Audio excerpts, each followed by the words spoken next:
itu boleh. 18 detik. Jatuh. Maksudnya nih. Jatuh Hati yang memberi. Engkaulah yang memberi sejahtera penuh. Setiap jamnya Tuhan, jika ku perlukan, ku datang juru selamat. Berhatilah,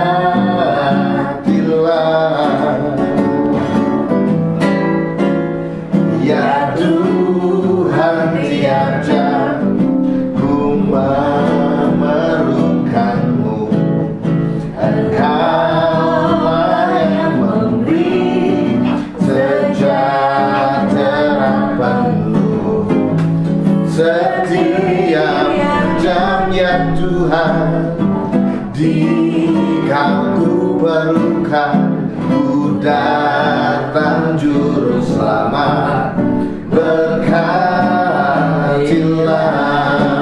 ya Tuhan tiap jam ku memerlukanmu.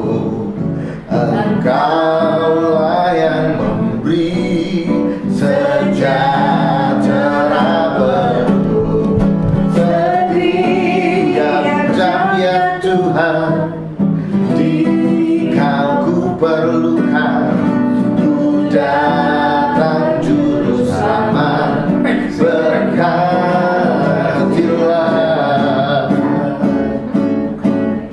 ya Tuhan, tiap ku memerlukanmu.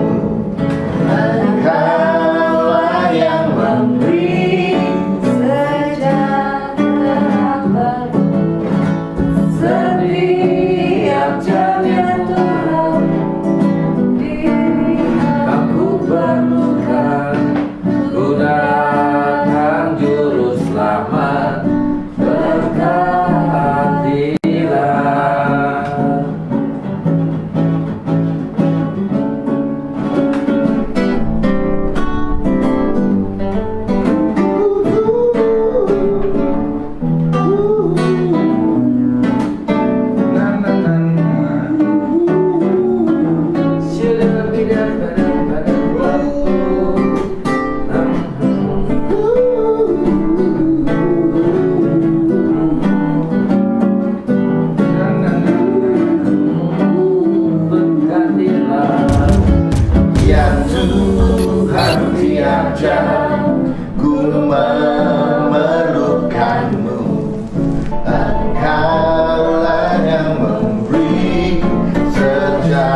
Shalom, selamat pagi. Gimana kabarnya? Saya ada program Kingdom Lifestyle. Setiap hari saya bagi-bagikan dalam program By You. By You itu artinya olehmu. Jadi begini, olehmu saya diberkati, olehmu saya disembuhkan, olehmu saya diberi kemenangan. Jadi Kingdom Lifestyle itu adalah, seringkali kita singkat KLS, Kingdom Lifestyles. Itu adalah gaya hidup kerajaan sorga. Jadi sama seperti Yesus pada waktu dia berjalan di dunia ini, dia memakai cara hidup kerajaan sorga. Ini dia. Ikuti streaming kita setiap jam 9 pagi. Jadi setiap hari kalau saudara mengikuti streaming ini, saudara akan bisa melakukan firman Tuhan. Jadi untuk hari ini, mari saya beritahu buat saudara, apa yang harus saudara lakukan menurut firman Tuhan hari ini. Oke?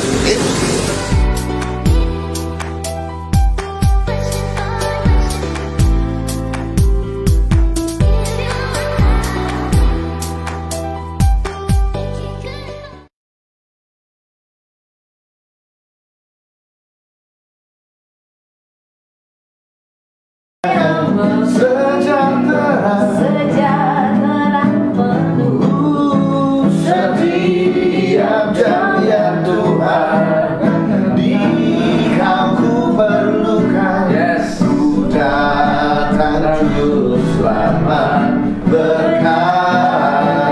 Shalom saudara, mari kita naikkan pujian ini sama-sama. Setiap jam, setiap saat kita perlu Tuhan. Haleluya.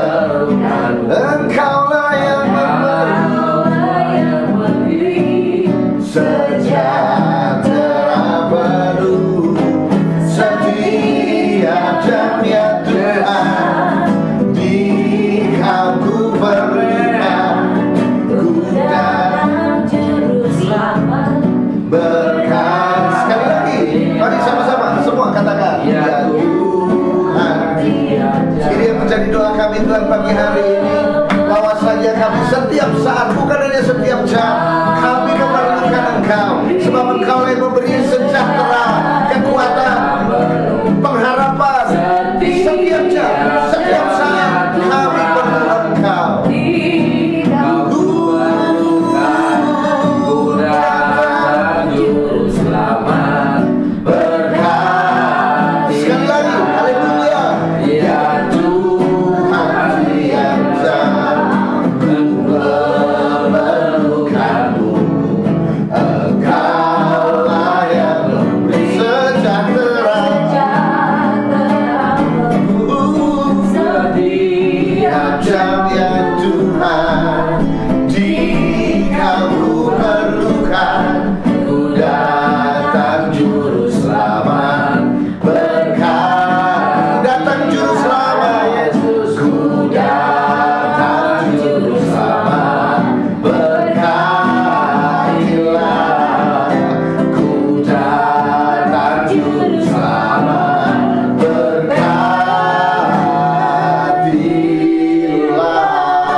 Kita bersama-sama dengan keluarga, kita berdoa, kita mohon tuntunan Tuhan, kita bertanya pada Tuhan apa yang harus kami kerjakan hari ini.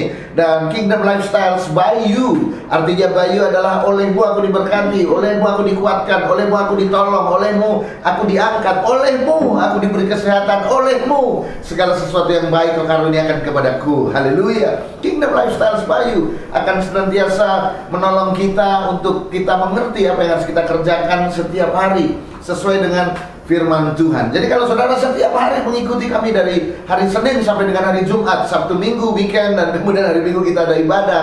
Jadi setiap Senin sampai Sabtu kalau saudara mengikuti terus setiap program ini, maka dalam 1 tahun saudara akan menyelesaikan bacaan Alkitab saudara dari kitab Kejadian sampai dengan kitab Wahyu. Ini dia. Jadi saya dorong saudara, ayo ikutin program ini setiap hari, sehingga setiap hari saudara tahu firman Tuhan apa yang harus saudara lakukan, apa yang harus saudara kerjakan sesuai dengan firman Tuhan. Haleluya. Dan hari ini kita semua berkumpul dengan keluarga, dan setelah ini kita bisa berfellowship, makan pagi sama-sama. Itu menjadi kegiatan kami setiap hari saudara. Dan saya harap saudara juga meniru sebuah contoh yang baik ini buat setiap saudara. Dan hari ini bacaan kita adalah dalam kitab Mika pasal yang ke 4, 5 sampai dengan yang ke-7, dan kemudian Ibrani pasal yang ke-7. Dan kalau saudara dalam kitab Mika ini, maka Mika ini adalah seorang Moreshet.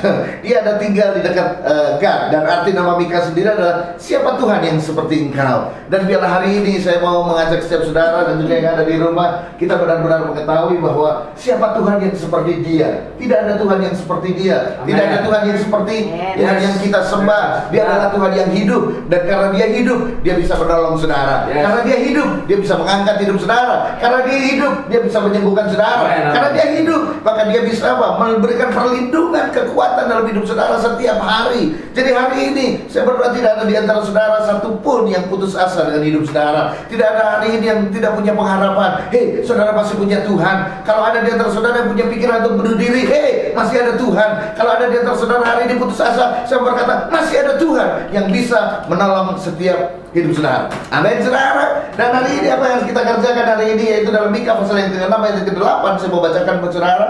Mika pasal yang ke-6 ayat yang ke-8.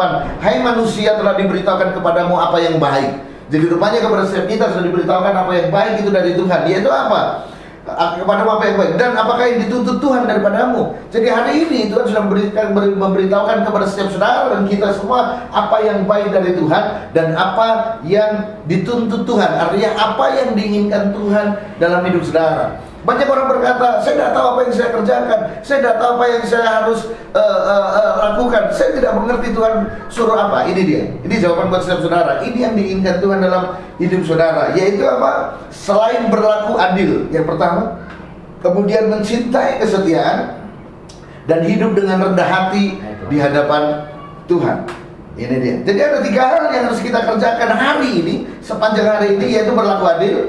Yang kedua, mencintai kesetiaan dan hidup dengan rendah hati di hadapan Tuhan. Ini dia. Yang pertama adalah adil. Jadi saudara sebagai dimanapun saudara berada, mungkin saudara harus tahu bahwa saudara harus adil.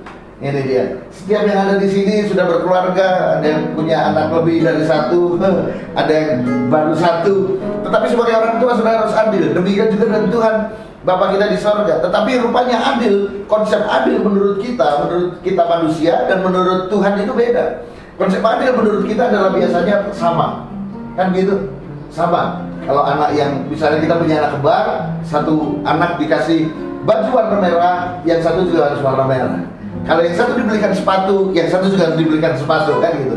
Pengertian daripada adil itu sama, tetapi itu manusia. Tapi rupanya pengertian adil itu beda menurut Tuhan. Jadi pengertian adil menurut Tuhan itu adalah begini.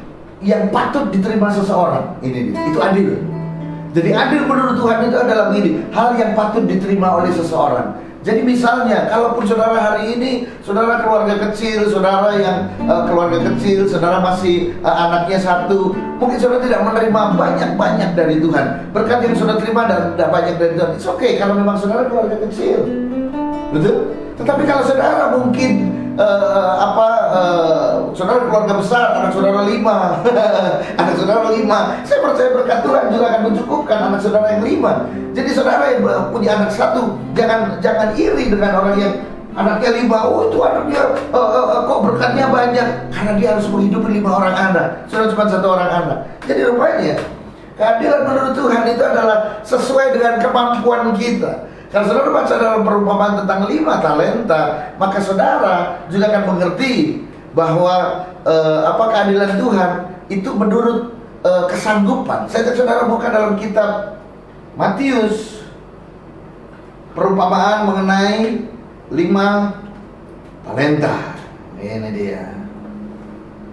Dalam kitab Matius pasal yang ke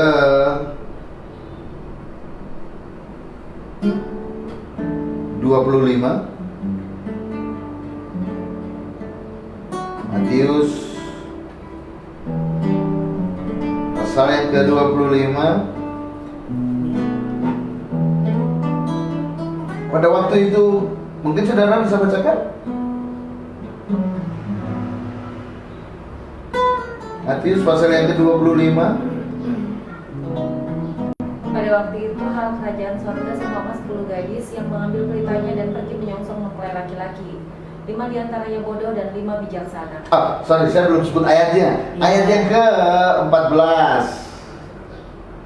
Silakan, 14. Sebab hal kerajaan sorga sama seperti seorang yang mau bepergian ke luar negeri, yang memanggil hamba-hambanya dan mempercayakan hartanya kepada mereka. Terus? Yang seorang diberikannya 5 talenta, yang seorang lagi 2 dan yang seorang lagi 1. Masing-masing menurut kesanggupannya. Ya, stop di situ. Jadi sepertinya nggak adil. Yang satu diberikan 5, yang satu diberikan 4, 2, yang satu diberikan 1. 5, 2, 1. Sepertinya nggak adil. Kenapa dia lebih banyak? Kenapa dia lebih sedikit? Tetapi ingat, saudara, yang pertama adalah sesuai dengan kelayakannya. Yang pertama, yang kedua adalah sesuai dengan apa? Kesanggupannya. Yang seorang diberikannya 5 talenta, 2, dan yang seorang lagi 1. Masing-masing menurut kesanggupannya. Jadi hari ini berlaku adil bagi Tuhan adalah menurut kesanggupan saudara. Jadi kalau hari ini saudara baru menerima sedikit, mungkin saudara nggak perlu protes, karena di pandang Tuhan itulah kesanggupan saudara. Amin. Jadi bukan karena yang lain, tetapi karena menurut kesanggupan saudara. Ini dia. Yang pertama adalah hal adil itu menurut Tuhan adalah hal yang patut saudara terima. Ya kan? Yang patut saudara terima, yang lain saudara terima. Dan yang kedua menurut kesanggupan saudara. Ini dia. Jadi hari ini sekali lagi saudara jangan menggerutu. Kalau ada doa-doa yang belum terjawab dalam hidup saudara hari ini, mungkin yang perlu saudara pertanyakan bukan kenapa Tuhan tidak menjawab, bukan. Yang perlu saudara pertanyakan adalah dalam diri saudara, mungkin aku belum saatnya, mungkin aku belum sanggup. Amin, saudara. Jadi kalau saudara belum sanggup, Tuhan juga akan memberikan itu buat saudara. Jadi yang terpenting di sini adalah menyiapkan kesanggupan saudara untuk saudara menerima itu. Apa yang menjadi doa saudara? Kalau hari ini saudara berkata begini, Tuhan berikan saya berkat 5 miliar setiap bulan. Pak saudara sanggup saudara sanggup mengelola yang 5 miliar itu. Sebab mengelola uang 5 juta dengan 50 juta itu berbeda saudara. Mengelola uang 500.000 dengan 50 juta itu jelas berbeda. Ini dia. Jadi ada orang yang baru punya uang sedikit, hidupnya ngaco saudara. Baru punya uang sedikit, hidupnya ngaco. Apalagi punya uang banyak. Ada orang yang berkata, Tuhan, saya ini tahu kalau saya punya uang banyak, saya ini ngaco. Jadi Tuhan, doanya dia berkata begini, Tuhan biar gak banyak-banyak aja, yang penting segala sesuatu yang saya perlukan untuk saya dan keluarga saya terpenuhi. Ada orang yang bilang begitu, karena dia tahu kapasitasnya, dia tahu kesanggupannya. Ini dia. Jadi adil adalah yang layak, yang patut diterima dan menurut kesanggupannya. Jadi hari ini saya juga berkata kepada setiap saudara, saudara juga harus berlaku adil dalam hidup saudara, dengan orang-orang di sekeliling saudara, dengan karyawan saudara, dengan siapapun. Berlaku adil, memberikan apa yang patut diterimanya. Itu berbicara juga tentang penghormatan kepada orang-orang tertentu dalam hidup saudara. Berikan penghormatan buat orang-orang tertentu, orang yang lebih tua tentu saja. Berikan penghormatan kepada orang-orang yang telah menopang kehidupan saudara, kepada atasan saudara. Berikan penghormatan kepada orang-orang yang membimbing rohani saudara, para hamba Tuhan, gembala saudara. Berikan penghormatan kepada mereka, sebab mereka adalah orang-orang yang berdoa buat saudara. Mereka adalah orang-orang yang membimbing saudara, mengajarkan jalan-jalan Tuhan dalam hidup saudara. Amin. Amin. Itu adil. Haleluya. Ini dia. Jadi adil itu juga tidak berpihak. Adil itu tidak apa? Adil itu juga sebuah sikap yang bebas, bebas pengaruh. Makanya Dewi Keadilan itu selalu digambarkan dengan seorang wanita yang memegang timbangan. Dan kemudian apa? Matanya ditutup dengan kain. Saudara tahu kenapa? Karena biar dia tidak memandang bulu. Padahal setahu saya memang manusia tidak berbulu. Tetapi ditutup matanya agar apa? Agar dia bisa adil. Sebab tidak selamanya yang miskin selalu benar. Kalau dalam cerita-cerita, entah cerita komik atau apapun, yang miskin selalu ditindas yang kaya. Tapi hari ini tidak selamanya yang miskin benar, dan tidak selamanya yang kaya adalah yang salah. Amin. Tapi juga tidak selalu bahwa yang kaya selalu benar, yang miskin yang salah. Tidak selalu. Makanya harus tetap perhatikan hati saudara. Hari ini adil itu adalah bagaimana saudara memberikan sesuai dengan yang layak diterima oleh orang-orang di sekeliling saudara. Ini dia. Dan adil menurut Tuhan adalah menurut kesanggupannya, yaitu kesanggupan saudara. Yang pertama adalah adil, yang kedua adalah setia. Ini dia. Tuhan menginginkan setiap kita menjadi orang-orang yang setia. Setia di sini bukan hanya berhubungan dengan Tuhan, bukan hanya berhubungan dengan sesama manusia, tetapi setia ini juga berhubungan dengan apa? Janji, saudara. Setia dengan apa? Dengan janjinya. Ini dia. Sebab Mazmur 12 ayat yang kedua, Alkitab mencatat begini, telah lenyap orang-orang yang setia di antara anak-anak manusia. Hari ini jarang sekali kita temui orang yang setia, saudara. Setia, sekali lagi setia bukan hanya hubungan dengan Tuhan, itu harus. Setia bukan hanya hubungan kita dengan sesama, bukan hanya hubungan kita dengan suami kita, istri kita, pasangan kita, bukan hanya itu, tetapi setia di sini juga hubungannya dengan apa? Janji kita. Ini dia. Hari-hari ini sudah banyak orang yang sudah tidak setia lagi dengan janjinya. Hari ini sudah banyak orang yang tidak lagi setia dengan perkataannya. Ini dia. Mereka lebih setia dengan apa yang nyaman buat dirinya. Kalau yang ini dia sudah berjanji A, tetapi rupanya yang B lebih nyaman. Orang zaman sekarang dia tinggalkan yang A, sekalipun dia sudah berjanji. Karena apa? Yang B lebih nyaman. Hari ini yang dicari Tuhan adalah orang-orang yang setia, termasuk dengan janjinya. Amin, saudara. Termasuk janji dalam hal ketepatan waktu. Kalau saudara berjanji jam 9, jadilah setia, datang jam 9. Kalau janjinya saudara jam 12, jadilah setia, datang jam 12. Jangan janjinya jam 9, datangnya jam 12.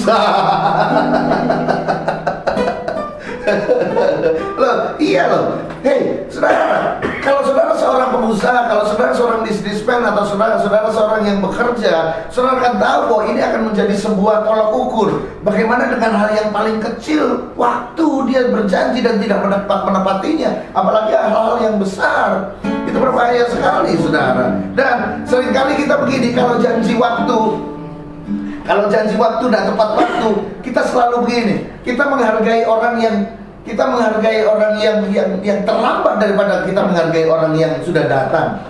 Betul nggak? Berapa kali kalau misalnya kita berjanji kita kumpul jam 10, lalu yang jam 10 yang lain sudah pada datang, masih ada beberapa yang belum datang, lalu kita kebiasaannya kita bilang apa? Tunggu sebentar, tunggu yang lain datang. Gitu. Nggak ada pertanyaan? Nggak ada. Mungkin ada pertanyaan. Ya kan? Kita seringkali tunggu dulu yang datang. Hei, saudara lebih menghargai yang terlambat daripada yang sudah datang. Kebiasaan yang harus dihapus. Amin, saudara. Nah, saudara jadi jam 10, tepat lakukan jam 10. Gak usah nunggu yang datang. Sebab yang terlambat itu sesungguhnya dia sedang merugikan waktu orang-orang yang sudah datang tepat waktu. Hello. Karena apa? Setia. Karena memang telah lenyap orang-orang yang setia di antara anak-anak manusia. Ini dia. Dan kesetiaan yang dikatakan oleh Tuhan, yang diinginkan Tuhan bukan setia membabi buta. Artinya sudah ada orang yang sudah bekerja bertahun-tahun, dia tidak karirnya tidak naik, gajinya tidak naik, hidupnya biasa-biasa aja, tetapi dia tidak mau pindah. Saya harus setia. Oh, tunggu dulu. Kesetiaan tidak juga seperti itu. Tuhan pasti berikan hikmat buat setiap saudara. Ini dia. Jadi yang pertama adalah berlaku adil, yang kedua berlaku setia, dan yang ketiga, ini penting, saudara, rendah hati. Ini dia. Yang diinginkan Tuhan adalah orang-orang yang rendah hati. Rendah hati itu adalah orang-orang yang mendahulukan orang lain. Rendah hati itu adalah orang-orang yang mengutamakan orang lain. Rendah hati itu adalah orang yang apa? Menghargai orang lain. Rendah hati itu adalah orang yang bisa mengerti keadaan orang lain. Ini dia. Itu kerendahan hati. Kadang-kala untuk sebuah kerendahan hati kita membayar harga yang sangat mahal. Untuk kerendahan hati kadang-kala ada orang-orang yang mengata-ngatai kita. Ada orang yang berkata buruk tentang kita. It's okay. Kadang-kala kita perlu rendah hati dan kita berkata, terserah kamu mau ngomong apa. Kemarin ada seseorang yang protes berat dengan saya karena dia memaksa saya untuk membeli barang dagangannya. Sementara saya tidak punya uang untuk membeli barang dagangannya. Lalu dia memaksa, ayolah ambil aja, nanti bayar kapan aja bolehlah, 1 bulan, 2 bulan. Hei, kita tidak biasa berhutang. Dan untuk membeli barangnya kita tidak ada uang. Lalu dia WA saya, dia berkata, masa gak punya uang? Seorang Pak Bayu masa gak punya uang? Hei. Saya memang orang kaya, tetapi saya tidak punya cash banyak. Kekayaan saya seluruh muka bumi ini milik Bapak saya. Amin. Tetapi saya tidak punya cash. Jadi kalau untuk beli sesuatu, tunggu dulu. Lalu jangan dipaksa saya untuk berhutang. Lalu dia mengata-ngatai saya. Saya cuma berkata begini, jangan menilai orang dari luarnya. Dan saya tidak mau berbohong untuk hal-hal yang sepele yang tidak perlu untuk berbohong. Saya lebih menghargai kepercayaan yang Tuhan taruh dalam diri saya daripada saya harus berbohong untuk hal-hal yang kecil. Dan saya dari WA saya berkata, saya tidak mau berdebat lagi dengan kamu. Terserah kamu menilai seperti apa. Amin. Kadang-kadang kerendahan hati itu membiarkan orang menginjak punggung kita. Ada kalanya kerendahan hati itu ada kita biarkan orang-orang menampar pipi kanan kita. Dan juga membiarkan pipi kiri kita. Tapi kalau sudah pipi kanan dan pipi kiri ditabok, gimana coba? Jangan dengkul yang maju loh, bukan saudara. Itu tidak alkitabiah. Tetapi memang ada kalanya hal tertentu kita merendahkan hati, membiarkan orang-orang menginjak-injak punggung kita, dan kita membiarkan dengan satu pengharapan bahwa Tuhan tahu apa yang ada di dalam hati kita. Tuhan tahu bahwa kita tidak bersalah. Tuhan tahu dan Tuhan yang akan membela, karena pembalasan itu adalah haknya Tuhan. Amin. Saudara, hari ini saya berkata buat setiap saudara, apa yang harus saudara kerjakan menurut apa yang bacaan kita hari ini, Kingdom Lifestyle kita. Yang pertama, berlakulah setia. Adil yang pertama, berlakulah adil. Yang kedua, setia. Dan yang ketiga adalah rendah hati. Dan ketika saudara melakukan 3 hal ini, saudara melakukan firman Tuhan. Bahkan bukan cuma hari ini dan seterusnya, lakukan 3 hal ini, maka hidupmu akan diberkati oleh Tuhan. Kingdom Lifestyles by You. Olehmu aku diberkati, olehmu aku diangkat, olehmu aku disembuhkan, olehmu aku dilindungi, olehmu aku dipelihara, olehmu aku menerima hal yang luar biasa yang daripada Tuhan. Tuhan Yesus memberkati saudara. Ya Tuhan, Tiap jam memerlukan, yes. Engkaulah yang sejahtera, setiap jam yang Tuhan di kau ku